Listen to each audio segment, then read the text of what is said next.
नमस्कार दोस्तों, रोजगार आरएस एकेडमी में आपका स्वागत है। आइए देखते हैं हम ह्यूमन रेस्पिरेटरी सिस्टम के बारे में, यानी कि लंग्स के बारे में। हमारा जो लंग्स है, फेफड़ा, वो कैसे कार्य करता है। लंग्स हमारे पैर में पाए जाएंगे, जो 2 होंगे, इतना तो सबको पता ही है। जो श्वसन अंग है हमारा, श्वसन अंग स्तनधारियों में लंग्स के जरिए होगा। जो फेफड़ा है, फेफड़े से सांस लेंगे, और कीट में ट्रैकिया के जरिए होगा। जैसे ये लंग्स है, यहाँ पे जैसे हम लोग माउथ से, नाक से ऐसे लेते हैं ना, नाक से आएगा हवा, और इसमें क्या होता है, यहीं फेफड़े के पास जो ट्रैकिया है हमारी, ट्रैकिया से ही ओपनिंग रहती है कीट में, उससे ये ऑक्सीजन लेंगे, श्वसन करते हैं। जलीय जीव जो होते हैं वो गिल्स के द्वारा करते हैं श्वसन। और मेढक 3 प्रकार के श्वसन करते हैं। जैसे कि जब वो भूमि पर रहेंगे, ज़मीन पर ऐसे, तो वो लंग्स के जरिए करते हैं। अगर भूमि के अंदर, यानी भूमिगत, यानी कि भूमि के अंदर रहेंगे, तो स्किन, अपनी जो स्किन है, चमड़ी, उसके जरिए ऑक्सीजन को एब्जॉर्व करते हैं ये। और टैडपोल गिल, टैडपोल जो है ये मेढक का लार्वा है, ये गिल के जरिए करेगा श्वसन। टैडपोल जो है ये लार्वा देखते होंगे, जो छोटा लार्वा रहेगा, मछली के जैसा रहेगा, बड़ा होकर के वो, मतलब आप मछली और मेढक के लार्वे में अंतर ही नहीं कर पाएंगे। हम लोग छोटे थे, मेढक के बच्चे को, उसका जो लार्वा है उसको सोचते थे मछली है, और उसको इकट्ठा करके सोचते थे एक दिन ये बड़ी हो जाएगी, लेकिन बाद में पता चलता था ये तो मेढक निकल गया। आगे देखते हैं। ये जो ब्रीदिंग है, ब्रीदिंग और रिस्पायरेशन दोनों में अंतर है। रिस्पायरेशन जो है आपका, रिस्पायरेशन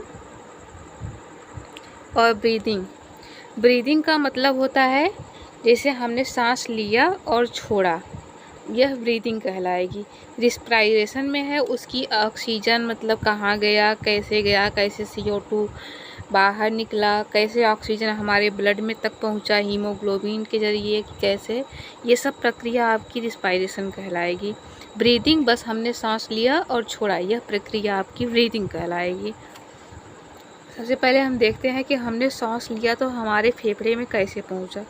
और एक चीज़ और, जो सांस का अंदर लेना, यानी कि इसको हिंदी में निःश्वसन कहलाएगा।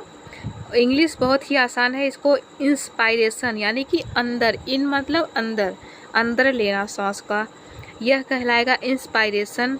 इसका हिंदी थोड़ा सा लगता है कि इसको समझना पड़ेगा आपको। देखो, निःश्वसन जो होगा ये इंस्पायरेशन, अंदर लेना, और बाहर निकालना निःश्वसन, बस इतना ही अंदर है। निःश्वसन जो है बाहर निकालना, जैसे हम सांस छोड़े, वही कहलाएगा निःश्वसन। ये इंग्लिश में कहलाएगा एक्सपायरेशन। आइए देखते हैं, जब हम सांस अंदर लेते हैं तो हमारे शरीर के अंदर, यानी कि सांस अंदर लेते हैं तो क्या क्या अंदर जाता है। नाइट्रोजन 78%, जाहिर सी बात है, हमारी इन्वायरमेंट में जितना है गैस, जितना परसेंट उतना ही अंदर जाएगा, अलग से तो हम छान के लेंगे नहीं। तो ऑक्सीजन 21% है, उतना ही जाएगा अंदर। कार्बन डाइऑक्साइड 0.003% है, उतना ही जाएगा अंदर। लेकिन जब बाहर निकाले गए, हम लोग सांस अपनी बाहर जब निकालते हैं, बाहर छोड़ते हैं, तो कितना परसेंट ये घटेगा कि बढ़ेगा। आइए देखते हैं। नाइट्रोजन 78% हम लोग बाहर निकालेंगे, यानी कि ज्यों का त्यों हम बाहर निकाल देते हैं नाइट्रोजन। लेकिन ऑक्सीजन आपका ये 4% माइनस हो जाएगा, यानी कि हमारा जो फेफड़ा है वो 4% ले गया ऑक्सीजन, और क्या दिया आपको, 17% हुई ना, 4% की कमी। लेकिन कार्बन डाइऑक्साइड जो है, जो हम निकाल रहे हैं, उसमें 4% की वृद्धि हो जाएगी, 4.6% ये बाहर निकलेगा। ये बाहर कैसे, हवा कैसे अंदर जा रही है, कैसे बाहर निकल रही है, ये हम देखते हैं। यहाँ पे देखिए, हमने नाक से सांस लिया, मुंह से भी लिया जा सकता है, क्योंकि ये एयर पाइप जो है इसी से आकर के यहाँ पे जुड़ी है। ये नाक से हमने सांस लिया। सबसे पहले हम नाक के बारे में देखते हैं। यहाँ पे म्यूकस टाइप का रहेगा, जैसे कि कण पार्टिकल वगैरह, डस्ट वगैरह सब यहीं पे चिपका लेता है ये। उसके बाद ऑक्सीजन में यानी कि ये जो सांस है, इतना हमने सांस में लिया, ये हवा अंदर गई। उसके बाद यहाँ पे लगा है आपका, इस वाले फिगर में देख लीजिए, यहाँ पे लगा है एपिग्लॉटिस। एपिग्लॉटिस का काम क्या है? यह ये दिखाता है कि हमने सांस अंदर लिया है, उसके बगल से ही तो गई है ना हमारी ग्रॉस नली। ये दिखाता है कि हमने अगर सांस लिया है तो हम ये ओपन हो जाएगा, एपिग्लॉटिस ओपन हो जाएगा ऐसे। इसमें देखिए ये ओपन हुआ है ना, तो हवा जो है आपकी, हवा अंदर चली जा रही है फेफड़े में। अगर हमने खाना खाया तो ये जो एपिग्लॉटिस है ये बंद हो जाएगा। उसके बाद कहेगा भैया आपने खाना खाया तो आप इस रास्ते से चले जाइए। लेकिन कभी कभी जैसे ये काम कौन करता है, हम थोड़ी सोचते हैं कि भैया एपिग्लॉटिस खुल जा, हम खाना खाए हैं अंदर चले जाओ। ये काम हमारा माइंड करता है। हमारे अंदर का फंक्शन जो है ये माइंड कंट्रोल करके रखता है। जैसे ही हमने खाना खाया, माइंड को पता चलेगा हाँ इसने खाना खाया है, क्योंकि हमारा माइंड पता है उसे खाना हमने खाया, तो ये एपिग्लॉटिस बंद हो जाएगा। यानी कि सीधा सीधा कहने का मतलब है उसका आदेश हो जाएगा कि एपिग्लॉटिस तुम बंद हो जाओ, क्योंकि इस रास्ते से फूड गया है, खाना खाया है इसने, तो ये इस रास्ते से चला जाएगा आपकी ग्रॉस नली में। जब हमने सांस लिया तो ये कहेगा माइंड की एपिग्लॉटिस तुम खुल जाओ, क्योंकि इसने सांस लिया है, हवा अंदर जा रही है, तो ये फेफड़े में जाना चाहिए, तो ये चला आएगा आपका फेफड़े में। क्या आपको याद हो गया कि हमने वायु के साथ कितना परसेंट गैस अंदर लिए और कितना परसेंट गैस हमने बाहर निकाली? अगर ना याद हो तो स्क्रीनशॉट ले लीजिएगा और याद कर लीजिए कि हमारे शरीर में कितना परसेंट गैस अंदर गई हवा और कितना परसेंट बाहर निकली। आगे देखते हैं। ह्यूमन लंग्स एनाटॉमी आपकी ये होगी।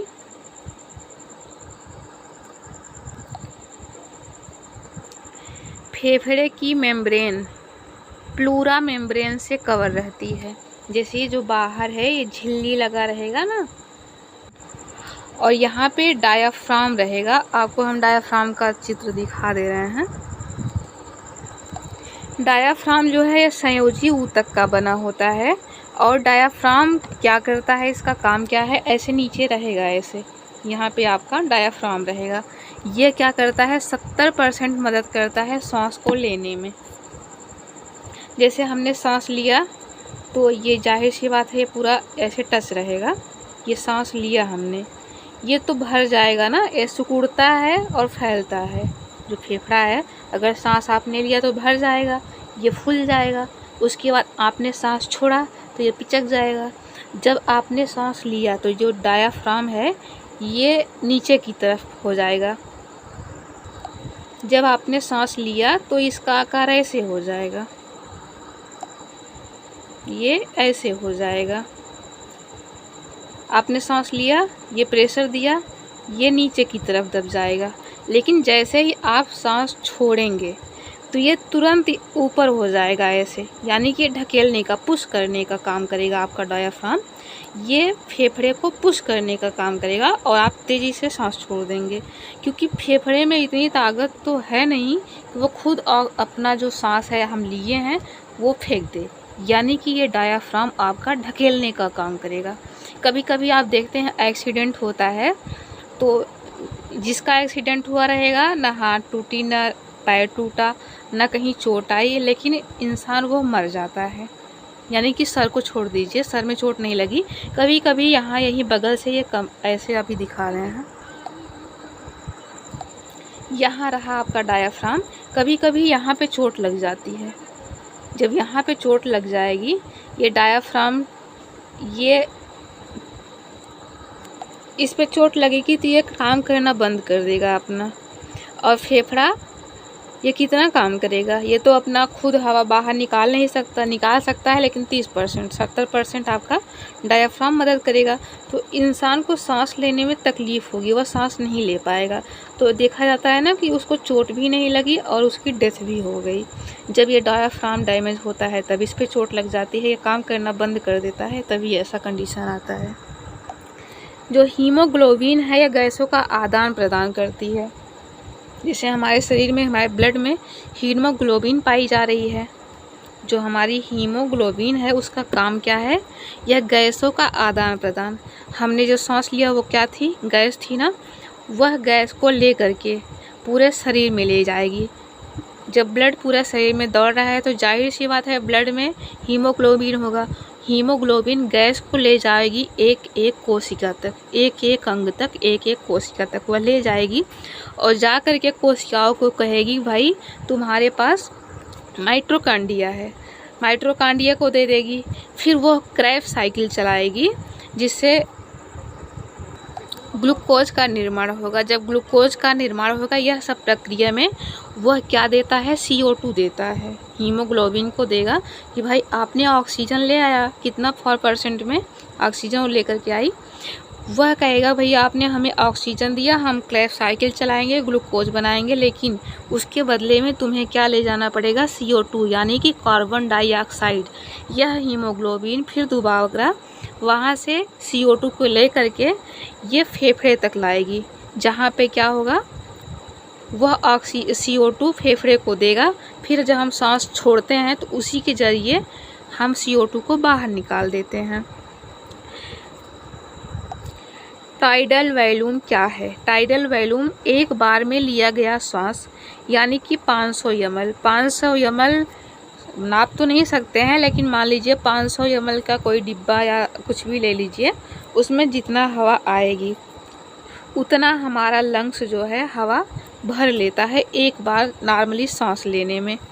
और टोटल लंग्स कैपेसिटी यानी कि हम जब खींच के सांस लेते हैं खूब तेज़ी से, जब ऐसा लगेगा कि हमने खूब ज़ोर से सांस लिया है और ऐसे आपको लगेगा कि हाँ मेरा फुल हो गया लंग्स, तो उसमें कितना हवा आएगी? 6000 ml आएगी।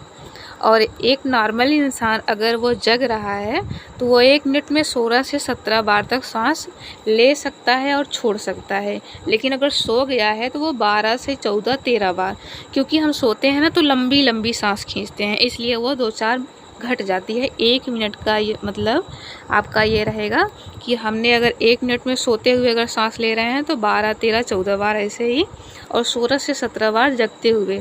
और एक छोटा सा बच्चा जो होता है वो जल्दी जल्दी सांस लेता है क्योंकि उसका फेफड़ा छोटा है, वह 20 से 22 बार सांस लेता है 1 मिनट में। आइए देखते हैं, हमने सांस लिया तो सबसे पहले कहाँ पहुँचा? हमने नाक से यानी नाक की छिद्र, नासा छिद्र से सांस लिया।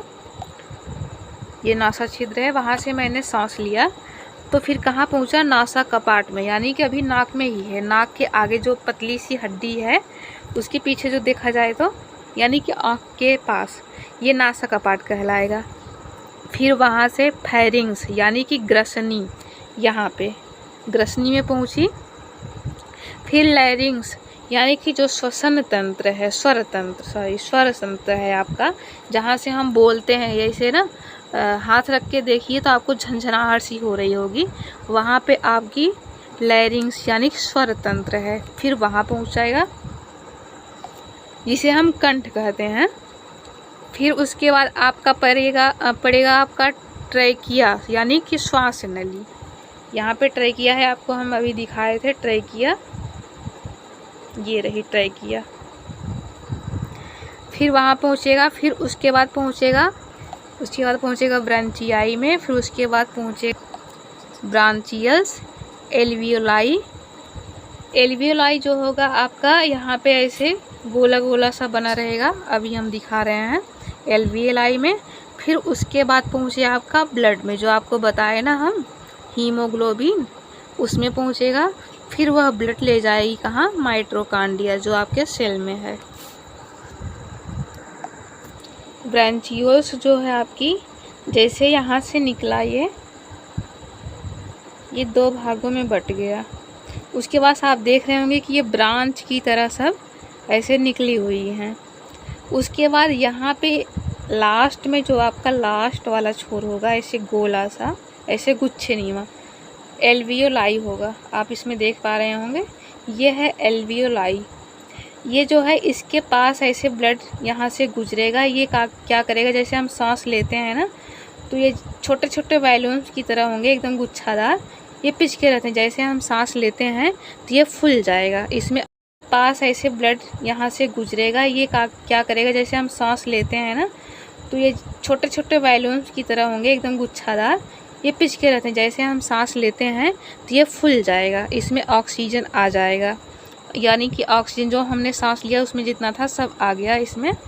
उसके बाद यहाँ से ब्लड, यहाँ पे जाहिर सी बात है ब्लड तो होगा ही, तो ब्लड जो है वो क्या करेगा, यहाँ से ऑक्सीजन को ले लेगा और अपना CO2 जो लेकर के आया था उसको दे देगा। उसके बाद वह हमारे शरीर में चल देगा, कहाँ, वहाँ पे माइटोकॉन्ड्रिया के पास, और इसको CO2 दे देगा। तो ये CO2 को लेकर के इस ब्रांच के जरिए, यानी कि ऐसे नाक से बाहर निकाल देगा। आपने देखा ये एल्वियोलाई जो है आपका, यहाँ पे उसका स्ट्रक्चर डिटेल में। जो हीमोग्लोबिन है आपका, ये गैसों का आदान प्रदान तो करेगा, जैसे ये ना कार्बन मोनोऑक्साइड जो धुआं में पाया जाता है, अगर उसको पाएगा, यानी कि ये जितना प्रेम करता है, सीधी भाषा में समझ लीजिए, ऑक्सीजन से, उससे कहीं ज़्यादा इसको प्यारा है CO2 यानी CO, यानी कि कार्बन मोनोऑक्साइड। उतना ही ज़्यादा इसे कार्बन मोनोऑक्साइड से लगाव है।